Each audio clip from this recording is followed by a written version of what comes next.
explico. Rap diurno, rap diurno, rap diurno, rap diurno, rap diurno, rap diurno, rap diurno, rap diurno, Rap diurno, al bate dame un turno. Astro como Correa, por favor dime Saturno. Pero sin el anillo, ando puesto pa'l corillo, pa'l rap, pa' la ciencia, pa' romperle los tobillos a esta gente. Como lo hacía la respuesta, yo voy a hacer que pierdan todas las apuestas, porque por supuesto que apuesto al amor, al temazcal que me sana con su vapor. Estamos a prácticamente 2 años de la imposición de la Junta de Control Fiscal en Puerto Rico. Hace 2 años atrás, cuando recordamos los debates en la familia, en las universidades y en distintos lugares, había quienes planteaban que era necesaria la Junta, tenía que venir alguien de afuera para poner la casa en orden y demás. Por otro lado, había quienes planteaban que la Junta solamente venía a cobrar un dinero para unas personas bien específicas. Para hablar sobre este tema, hoy tenemos 2 invitadas Grandes Ligas. Nos acompañan 2 de las integrantes del M18, conocido como el Junte de Mujeres. Ellas son la ex candidata a la gobernación, la licenciada Alexandra Lúgaro. Saludos, Alexandra, ¿cómo estás? Saludos y gracias por la oportunidad de estar con ustedes. Gracias por estar con nosotros. También nos acompaña nada más y nada menos que la copresidenta del Movimiento Independentista Nacional Ostosiano, Wilma Reverón Collazo. ¿Cómo estás, Wilma? Yo estoy muy bien y muchas gracias por la oportunidad de compartir un ratito aquí. Gracias a ti también, Wilma, por sacar el ratito y estar con nosotros. Rápidamente, comienzo contigo, Wilma. Cuando leemos el contenido de la ley promesa, hace referencia constantemente al concepto de responsabilidad fiscal, que el objetivo de la ley promesa es alcanzar responsabilidad fiscal, pero pensaría yo que responsabilidad fiscal pueden ser muchísimas cosas. Para efectos de la ley promesa, ¿a qué ellos se refieren cuando hablan de responsabilidad fiscal? Bueno, se supone que el objetivo es lograr unos presupuestos equilibrados, ¿verdad? Por lo menos durante 4 años consecutivos, para poder entonces continuar con unos presupuestos que se supone que cubran no solamente el pago de la deuda, sino también pudieran dar lo que se llaman los servicios esenciales. El problema es que nunca se ha definido lo que son servicios esenciales, y lo que hemos visto es que precisamente son los servicios que más necesita el pueblo, como la educación, la salud, todos los derechos adquiridos laborales, los primeros que han sido víctimas de la ejecución de las disposiciones de la ley promesa y la Junta de Control Fiscal. Eso de los servicios esenciales es interesante, porque creo que el sector estudiantil fue de los primeros que comenzó a cuestionar, pero ¿qué son los servicios esenciales? Hay un vacío ahí. Podemos decir, ¿verdad? X cosa o tal cosa puede ser un servicio esencial. Inclusive miembros de la Junta han hecho referencia a distintos asuntos como servicios esenciales. Alexandra, te pregunto, Wilma hacía referencia al asunto de los llamados presupuestos balanceados, ¿verdad? ¿Dónde han quedado esos servicios esenciales a la hora de la discusión presupuestaria del país? Bueno, yo creo que primeramente cuando vemos los objetivos de la ley promesa, además de esos presupuestos balanceados a 4 años, también ellos delinean otro objetivo, que es el acceso a los mercados crediticios. Y es entonces cuando la Junta se iría de Puerto Rico una vez se alcancen 4 años consecutivos de presupuestos balanceados. Sin embargo, lo que hemos visto hasta ahora de la Junta de Control Fiscal es que primeramente no han establecido cuáles van a ser esos servicios esenciales, pero más allá de eso ha habido un doble estándar en cuanto al gasto. No se ha buscado una estabilidad fiscal en ciertas áreas, no se le ha recortado al gobierno en ciertas áreas, se ha permitido el despilfarro del dinero en muchísimas otras, mientras el pueblo entonces se le imponen unas medidas de austeridad. Así es que cuando vamos a esos servicios esenciales y cómo han sido trastocados en estos años, se comenzó con la educación, como comenzaron todas las juntas de control fiscal en los Estados Unidos, como pasó en Detroit, en Washington D.C., en Nueva York. Comenzaron con la educación, han seguido ahora con lo que es salud, y próximamente vemos que se va a desmantelar. Básicamente dejan sin combustible a las propias patrullas de la policía, así que lo que es salud, lo que es seguridad, incluso el acceso a la justicia, los tribunales, el acceso a servicios legales gratuitos y todos los recortes, la verdad es que van a estar limitando los servicios esenciales de la ciudadanía.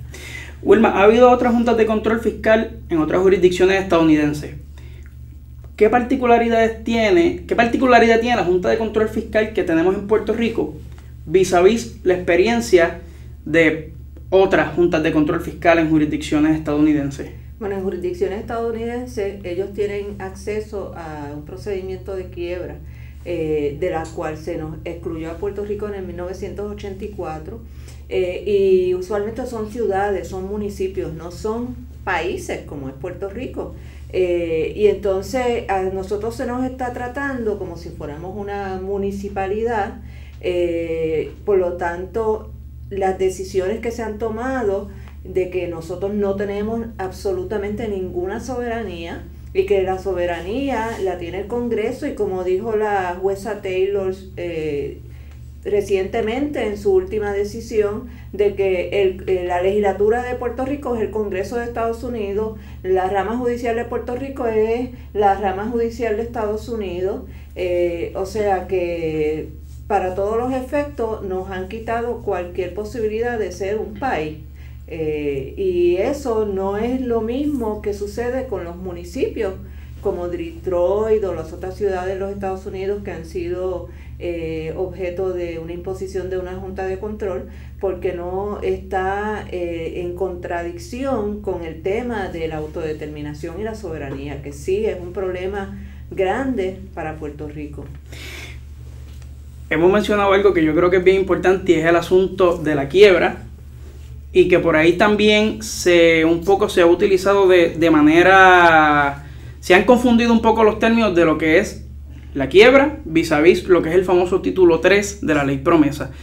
Alexandra, háblanos un poquito del título 3. Bueno, en el caso de Puerto Rico, primeramente, no solamente, como dijo Wilma, se excluye a Puerto Rico en 1984 de esa posibilidad. En el caso de Puerto Rico, cuando viene la selección de los miembros de la Junta, que yo creo que cabe destacar esa diferencia con otras juntas, Puerto Rico no tiene un poder decisional en cuanto a los miembros de estas juntas, mientras que en las juntas de los estados o en otros lugares donde se han impuesto estas juntas, las personas tienen unos miembros del Congreso que los representan a esos constituyentes, y a su vez no solamente los representan unos intereses particulares. Aquí nosotros tenemos 7 individuos nombrados por el presidente de los Estados Unidos, porque nosotros aquí nosotros no elegimos, de un universo de personas postuladas o nominadas por el Congreso de los Estados Unidos, en donde tampoco tenemos representación, para defender unos intereses sobre los cuales tampoco tenemos representación. Y yo creo que aquí, y ahora cuando entremos en lo del título 3, aquí vamos a ver unas diferencias grandes, porque incluso cuando estuvimos junto a las otras mujeres que forman parte del M18 en el Congreso, los congresistas mismos nos hablaban de unos intereses que vamos a estar viendo próximamente que se defiendan bajo la nueva junta nombrada por Donald Trump. Y uno de los intereses particulares, y lo estamos viendo en estos días cómo se ha movido la cosa, con el sector energético. Ellos nos hablaban de cómo hay un excedente de gas natural en los Estados Unidos, como muchísimos cabilderos de lo que le llaman el oil and gas, de todo esto van a querer perpetuar a Puerto Rico con los combustibles fósiles, y van a querer acomodar en esta nueva junta personas de esas industrias para mover a Puerto Rico a ese tipo de energía.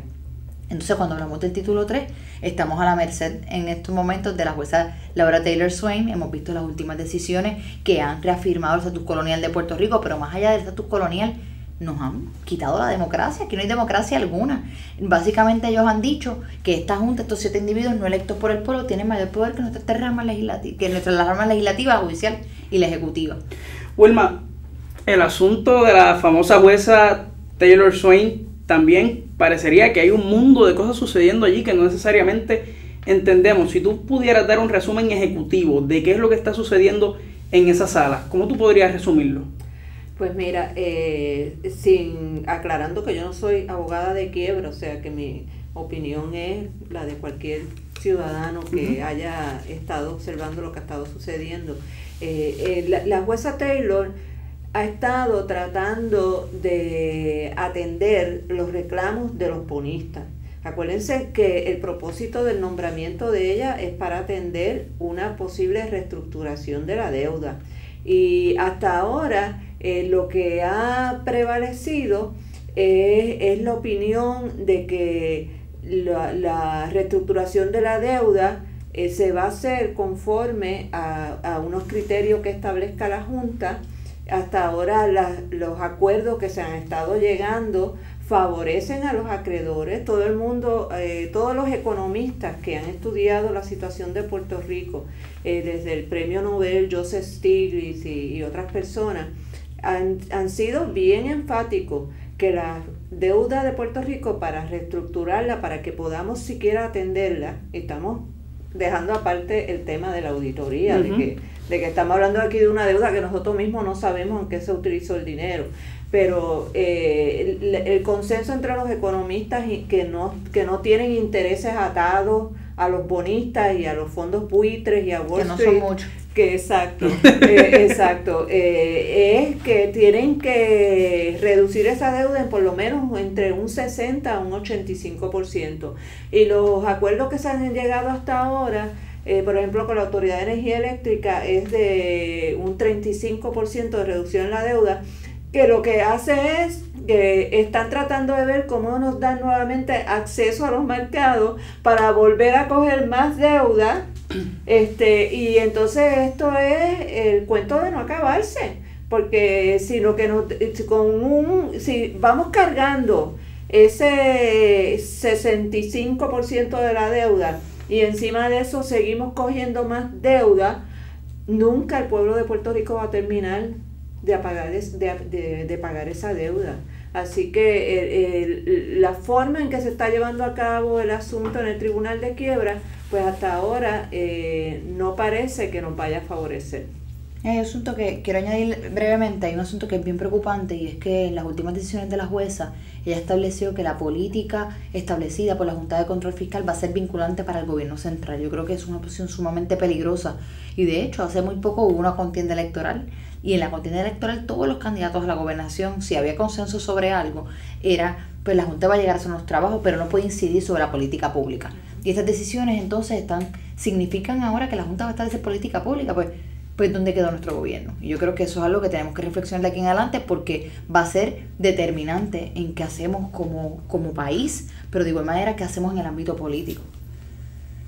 Alexander, eso que estabas planteando de hasta dónde, ¿verdad?, los poderes del gobierno tienen algún valor vis a vis los poderes de la Junta, y quiero traer el tema del aparente choque que hay entre la Junta de Control Fiscal y el gobierno de Ricardo Rosselló. Metamos por ahí por el ladito la figura de Tomás Rivera Schatz también. ¿Tienen diferencias reales? ¿Es performance? ¿Qué tú crees que esté sucediendo ahí? Mira, yo creo que el desempeño del gobernador frente a la Junta ha tenido unas transiciones. Yo creo que ha variado, han habido momentos de performance, han habido momentos de mediocridad y han habido momentos de cobardía. Y lo digo de la forma más franca posible, porque en cuanto a performance, yo creo que en muchísimas ocasiones por debajo de la mesa negociaron acuerdos con la Junta, luego se hacían los más sorprendidos. Entonces cuando uno verifica los datos y la evidencia de reuniones y minutas que hay, se habían reunido previamente con la Junta a espaldas del pueblo, los planes les fueron sometidos a la Junta antes que al pueblo, antes que a nuestra legislatura, tuvieron incluso que demandar para que el gobernador presentara el plan fiscal que le había presentado a la Junta. Entonces no ha habido una transparencia en cuanto al proceso, y lo he visto más como esta pelea de lucha libre donde se hacen los que se están dando y el gobernador se atribuye los triunfos, como que mira, le iban a cortar el brazo al pueblo, pero yo logré que le cortaran más que la muñeca, y dentro de todo nos están picando las extremidades, pero nos están haciendo creer mediante la opinión pública que nos están salvando, y ha habido mucha mediocridad y cobardía, porque la posición del gobernador y el gobierno de Puerto Rico frente a la Junta ha sido una posición de vulnerabilidad, claro está, pero no se han sentado a la mesa desde el poder a exigir unas cosas para las personas a quienes ellos representan, que es el pueblo de Puerto Rico. Aquí en ocasiones parece que Rosselló es parte de la Junta de Control Fiscal, y yo creo que ha llegado el momento de que el gobernador deja a un lado esa cobardía que está motivada por una futura elección. Eso es todo. La percepción política es más importante porque no quieren perder las elecciones del 2020. Y en lugar de tomar las decisiones que hay que tomar y ser firme y hacer lo que hay que hacer, pues tienen un miedo increíble a cada paso que dan, porque saben que cada paso que dan podría costarle los próximos comicios. Wilma, los miembros de la Junta, al principio del programa decíamos que había la noción de que bueno que venía la Junta porque iban a poner, era una gente distinta de afuera, iban a poner la casa en orden. Sin embargo, cuando vemos los miembros de la Junta, nos damos cuenta que hay unos vínculos. Conflictos de intereses. ¿Puedes hablarnos de ese conflicto de intereses? Pues mira, empezando por Carrión y por su cuñado, el que le dicen Cao o Caco. Carlos García. Caco García, sí. Todas estas personas tuvieron alguna intervención o responsabilidad por emisiones de deudas pasadas, y todos están identificados con las instituciones financieras que están tratando de cobrar la deuda de los bonistas, ¿verdad? Tenemos que recordar, porque a veces nosotros nos enfocamos en la administración de Rosselló, pero desde el informe Kruger, que fue bajo la administración de García Padilla, la escritura estaba en la pared desde el informe Kruger. El informe Kruger es el que hace las primeras recomendaciones de austeridad, por ejemplo, de quitar los bonos, de reducir jornada laboral, de reducir pensiones. Todo eso estaba ya en el informe Kruger. Cuando se discute la legislación de promesa, esta junta que se elige es para implementar ya básicamente las recomendaciones del informe Kruger. Estos son...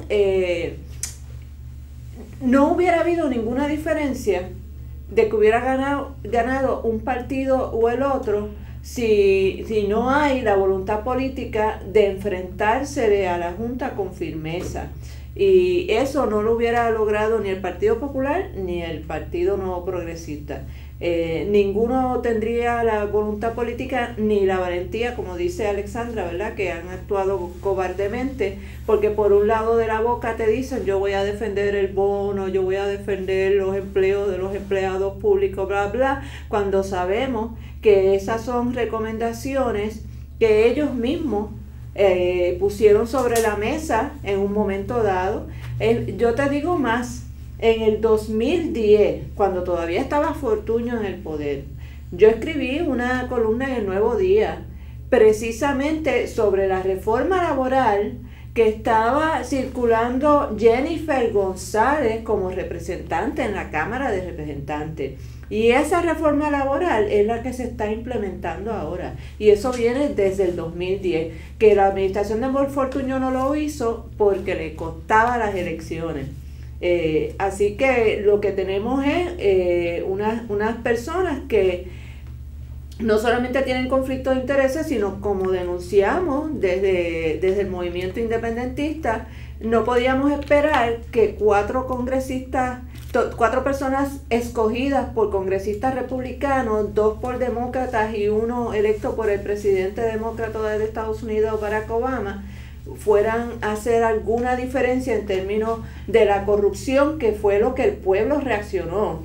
El pueblo pensaba que la Junta iba a darle un detente a la corrupción y a la mala administración de los fondos. Entonces lo que tenemos es que las personas que escogen son personas que a su vez responden a unos congresistas que a su vez dependen de los 2 partidos políticos principales en Puerto Rico para recoger fondos para sus candidaturas. Por lo tanto, iban a nombrar personas que respondían a esos partidos políticos, y por eso hemos visto que la jauja de los contratos de los amigos del alma, los salarios exageradísimos que se han aprobado, ha continuado, y que la Junta no ha tocado eso ni con un pétalo de rosa. ¿Por qué? Porque son todas su base. Esa es la base de la Junta, de esos congresistas que nombraron a la Junta. Ahorita mencionábamos el asunto, y hay en los medios muchísimos analistas, y hay analistas y analistas también, que plantean que bueno, que hay que bregar con esta Junta, ¿verdad? Un poco lo que comentabas de no me cortaste el brazo, pero me cortaste la muñeca, que dicen que hay que bregar con esta Junta porque si no viene la Junta de Trump. La Junta de Trump viene. No importa lo que hagamos, la Junta de Trump viene porque Trump tiene que nombrar una Junta ahora, y ya los congresistas están preparados para eso. Ya los congresistas incluso hablan entre ellos sobre el cabildeo que existe en el Congreso para qué personas van a ubicar en esa Junta, quiénes se van de la existente, quiénes se quedan y a quiénes van a sacar. Y como decía ahorita Wilma, quienes están ahí, muchos de ellos fueron parte de la debacle en la que estamos hoy. Sin embargo, para mí lo interesante es que llevamos años, ¿verdad?, en diciendo hay que aguantar esto porque lo peor puede ser tal cosa, pero ya aquí estamos hablando de asuntos serios como derogación de la ley 80, reducción de pensiones. ¿Qué es lo peor que puede pasar con otros miembros de una Junta bajo Trump? Bueno, es que cada vez, yo no sé si el puertorriqueño lo ha visto, pero la cosa cada vez se va a poner peor hasta que no llevemos esto a los tribunales, a los foros internacionales, hasta que no busquemos otras vías de comunicación, no meramente batallar la Junta de frente en un foro judicial, sino también cómo ante el mundo entero mediáticamente podemos exponer nuestra realidad, decir, mira, tanto que Estados Unidos predica la democracia y va a otros países a imponer la democracia, y en un territorio tiene un territorio aquí en medio del Caribe donde la tal llamada democracia no existe. Hay 7 personas no electas por el pueblo tomando todas las decisiones. Y lo que viene es peor. El cierre de escuelas va a continuar. El acceso a la educación cada vez va a estar reducido. ¿Por qué? Porque nos necesitan brutos para podernos manipular, para que nos quedemos sumisos y no nos levantemos. Y de igual manera el acceso a la salud los próximos años, el sistema de salud va a colapsar. Y tenemos un gobernador que es incapaz de reconocer que el sistema no funciona porque es un sistema confeccionado por su padre. Y entonces vamos a ver cómo se van desmoronando los mal llamados, los servicios estos esenciales. Y la ciudadanía, mucho va a continuar la ola de migración masiva. ¿Y con quiénes nos quedamos para reconstruir este país? Los que están pagando el precio más alto son los que están teniendo que irse. Ya para nuestra juventud no hay oportunidades en Puerto Rico. De esos de los servicios de salud, hoy mismo nos estaba informando una persona que conoce del tema, que en Puerto Rico se han ido 900 dentistas. Quedan 700 dentistas para toda la población.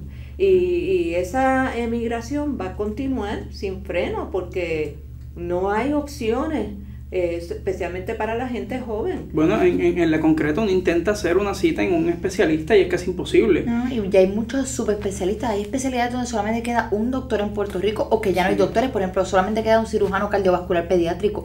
2 niños necesitan una operación de corazón en Puerto Rico, uno en Mayagüez y uno en San Juan. Uno de los 2 se va a morir. Y ese tipo de cosas no las entendemos hasta que no ocurre una tragedia. Hasta que no se muera uno en Mayagüez y la noticia digan contra se murió porque solamente había uno en todo Puerto Rico. Y yo creo que hemos perdido, estamos todos analizándolo en el macro, en términos de políticas públicas, cómo nos afecta, y se nos ha olvidado cómo le afecta al ciudadano de a pie, todos estos recortes, cómo eventualmente, si tú no tienes dinero, no vas a poder pagar una buena educación para tus hijos, y tus hijos no van a poder competir en el mercado laboral, y no van a poder aportar al país, los ricos van a ser más ricos y los pobres más pobres, y la desigualdad social va a aumentar, y con eso más problemas de salud mental, más violencia, más corrupción. O sea, la realidad es que nuestro país va encaminado a un precipicio en una guagua cargada de gasolina a 200 millas por hora. Y el problema es que no hemos ni siquiera comenzado a frenar esa guagua porque todavía seguimos con la cabeza metida en el piso pensando que va a llegar un rescate, creyendo todas estas fantasías que nos han querido vender para conservar la percepción política de que están en control. Trayendo los ejemplos de las políticas que viene desarrollando la Junta de Control Fiscal en Puerto Rico, que un poco las podemos resumir en austeridad, ¿no? Wilma, tú que eres experta en el tema internacional, estas medidas ya se han implantado en otros países. ¿Cuál ha sido la experiencia? Pues mira, en el caso de Grecia, que es el caso más emblemático, el más conocido internacionalmente, las medidas de austeridad fueron desastrosas para el pueblo griego. Y todavía al día de hoy el pueblo griego no ha podido recuperarse de la crisis financiera y de los resultados de esas políticas de austeridad, de empobrecimiento, por ejemplo, de los envejecientes a través de recortes de 20% de las pensiones de retiro y de todo el desmantelamiento de los servicios públicos. Eso tú lo contrastas, por ejemplo, con Portugal. Portugal se negó rotundamente a implementar las medidas de autoridad que le quería imponer el Fondo Monetario Internacional, y entonces hicieron todo lo contrario. Lo que hicieron fue que invirtieron en obras públicas, en servicios públicos, y el resultado es palpable hoy.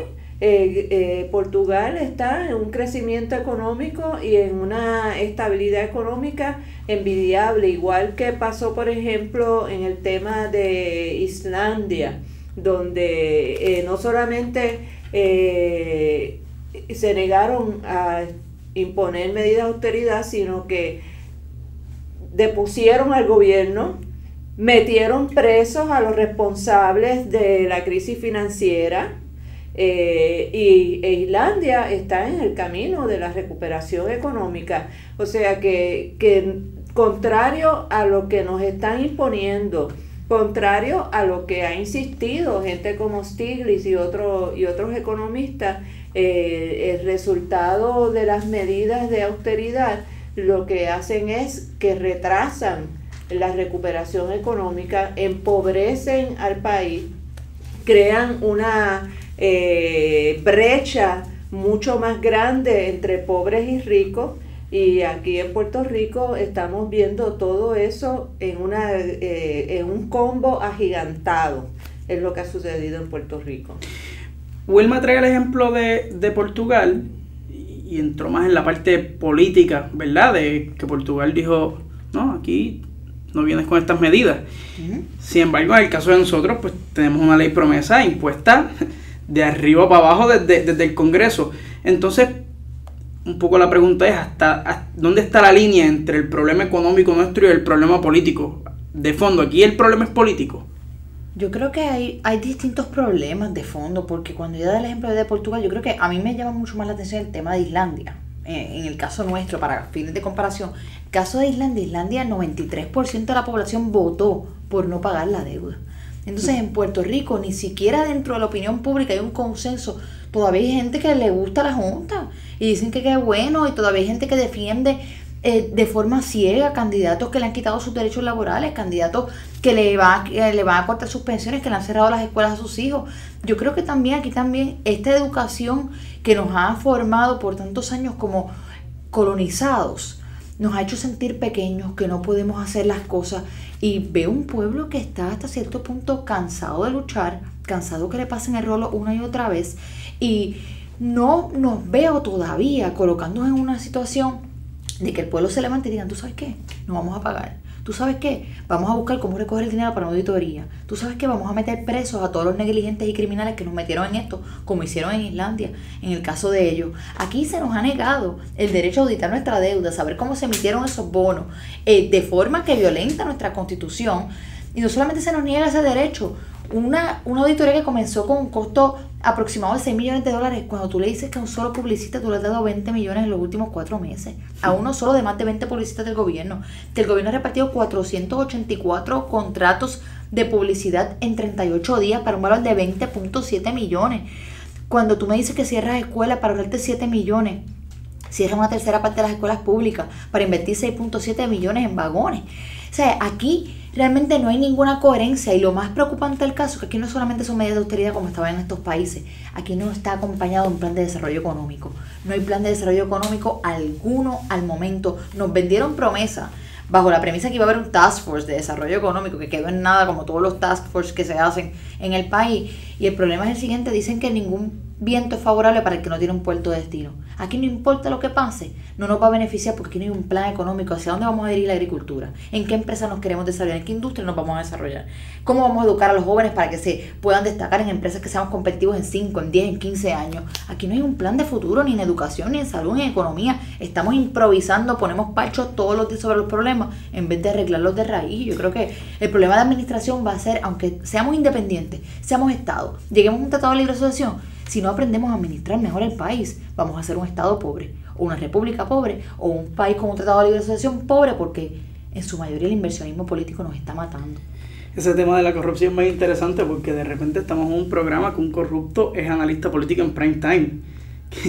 Entonces, un poco, ¿verdad? Yendo al asunto de la auditoría.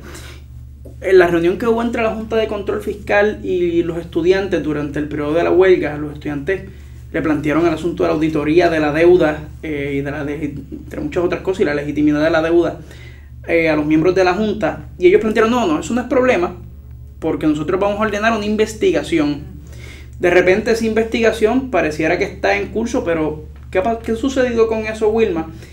Y otra pregunta, ¿cuál es la diferencia entre esa investigación que ha ordenado la Junta de Control Fiscal vis a vis la auditoría que está planteando el Frente Ciudadano por la auditoría del crédito público? Bueno, esa es la diferencia entre tú poner al cabro a velar las lechugas, o simplemente llevarte el cabro, desaparecerlo, ¿verdad? Y cuidar las lechugas tú mismo. Van a mandar al cabro a hacer la investigación. Él es el que le toca retirar el informe. Imagínate a Carrión y a Cao García investigando las emisiones de deuda que ellos mismos claro, promovieron y son responsables. Es una desfachatez.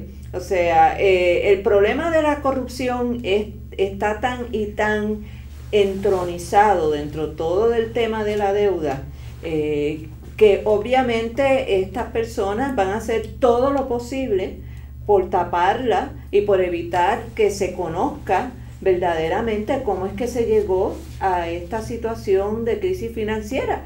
Nada más que pensar que muchos de los intereses que se están pagando sobre los principales que se cogieron pueden ser entre 700% y 1000 y pico de %. O sea, ¿cómo es posible que este país, cuando hay una deuda que lo pueden ir los bonistas y comprarla a 35 centavos el dólar para después venir a cobrarla al dólar, porque eso es lo que está pasando aquí, ¿verdad?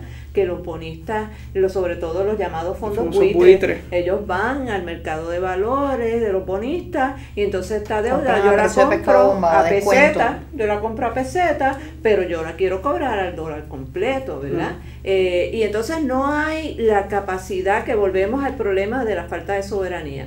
Ecuador se enfrentó a esa situación. Cuando Correa era ministro de Hacienda de Ecuador, trataron de pasar una ley en el Parlamento ecuatoriano para obligar que los fondos que generara la industria petrolera en Ecuador, que el 90% se adoptara por una legislación, que ese 90% iba primero al pago de los acreedores de la deuda pública de Ecuador, y que solamente un 10% iba a quedar para invertir o reinvertir en servicios sociales y en infraestructura en Ecuador.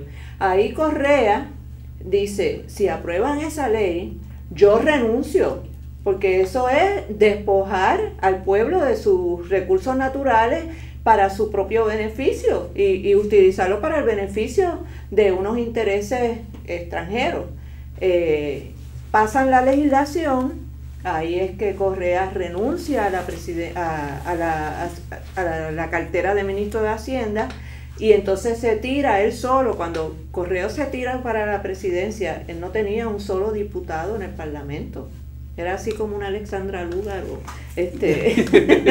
candidata independiente para la presidencia, y se crea pues lo que se conoció como Alianza País, que desafortunadamente en estos momentos pues está bajo el control de otras fuerzas.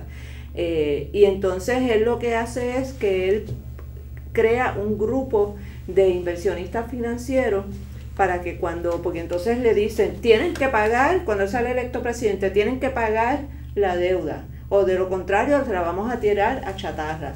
Y entonces él trató de negociar una reestructuración, no fue satisfactoria, pues tírenme la chatarra. Pero ya él tenía listo un grupo de financieros que fueron y ellos se compraron su propia deuda. Y así es que Ecuador puede manejar la crisis financiera y caer en crecimiento económico, que estuvo así hasta que llegó esta nueva administración, que parece que está llevándolo por otro rumbo. Y entonces pues ahí volvemos al tema de la soberanía, ¿verdad? De que la juez Taylor Swain ha sido bien enfática, que no tenemos soberanía, que aquí quien manda es la Junta, que se va a imponer el presupuesto que aprobó la Junta, que el gobierno tiene que acatar lo que decida la Junta. Y entonces el déficit de democracia ya no es ni déficit, o sea, simplemente no vivimos bajo un régimen democrático. Para ir cerrando rápidamente, que nos queda poquito tiempo, esta pregunta se la lanzo a ambas. Mucha gente plantea, bueno, si no tenemos la Junta, pues, ¿qué hacemos? Si no es la Junta, ¿qué? Hay otros mecanismos que el Congreso podría trabajar, y eso es una de las cosas que el Junte ha estado trabajando directamente en Washington D.C., porque existen otros mecanismos, lamentablemente, y digo lamentablemente, así mismo se lo dije a los congresistas. Es frustrante escuchar congresistas que te digan, cuando ganemos los demócratas, nos comprometemos en enero a hacer un proyecto para tal cosa. O sea, lo mismo te dicen los republicanos, cuando los republicanos queremos... O sea, pensar que el futuro nuestro está a merced de personas por las que nosotros ni siquiera votamos, personas que no defienden nuestros intereses. Yo estuve yendo también al Congreso en otro momento, y otros congresistas me decían, cuando yo hablaba de desarrollo económico, me decían, crear empleos para los puertorriqueños, pues eso le va a quitar empleo a la gente de California, que son los que yo represento. Nos ven incluso hasta como competencia. Hay un grado de desconocimiento total sobre el tema de Puerto Rico, sobre las leyes de cabotaje, sobre cómo están impidiendo nuestro desarrollo económico. Yo creo que de cara al futuro tenemos que educar mucho más, no solamente aquí en el país, sino educar a nivel del Congreso, a nivel de los Estados Unidos, a nivel internacional, para empezar a inclinar un poco esa balanza a favor nuestro y más que nada estructurarnos, todos los que estamos opuestos a este sistema y a lo que ha hecho este gobierno, tanto estadistas, independentistas, asociacionistas, todos tenemos que estructurarnos para mover Puerto Rico en otra dirección. Wilma, si no es la Junta, ¿qué? Pues mira, yo creo que tiene que ser el pueblo de Puerto Rico el que tome su poder a través de personas que representen los intereses del pueblo de Puerto Rico. El pueblo de Puerto Rico tiene que entender de una vez y por todas que mientras tú sigas votando por los Carriones, los Fortuños, los Pierluisi de la vida, y los García Padillas y los Ferrés y los Prats, vas a seguir eligiendo personas cuyos intereses no son los tuyos. Sus intereses son, primero, sus intereses económicos de ellos, personales, y en segundo lugar, para conseguir ese objetivo personal de ellos, van a responder a los grandes intereses económicos del sector financiero de Estados Unidos, y por lo tanto hay que simple y sencillamente elegir personas que verdaderamente respondan al pueblo, y hay que terminar con el bipartidismo corrupto de este país para poder tomar el poder y entonces elaborar un plan de desarrollo económico para el pueblo de Puerto Rico. Alexandra, Wilma, quisiéramos tener muchísimo más tiempo. Es un tema súper amplio, pero sobre todo gracias por sacar el ratito para compartir con nosotros. Amigos y amigas, recuerden sobre todo darnos like, compartir en las redes este programa. Pueden buscarnos en Facebook, Twitter e Instagram como Entre Líneas. Vamos a estar haciendo cosas súper chéveres, cosas súper cool. Envíennos, escríbanos sus sugerencias, díganos qué piensan. Importante, este programa no es posible sin el grupo de amigos y colaboradores que nos han dado la mano para que podamos echar esto hacia adelante. Así que espérennos dentro de 2 semanas con otro tema interesantísimo y sobre todo, pues, que se abra el debate. Gracias. Bye. Rap de uno, rap de uno, rap de uno, rap de uno, rap de uno, yeah, yeah, rap de uno, yeah. Rap diurno, al bate dame un turno. Astro como Correa, por favor dime Saturno. Pero sin el anillo, ando puesto pa'l corillo, pa'l rap, pa' la ciencia, pa' romperle los tobillos.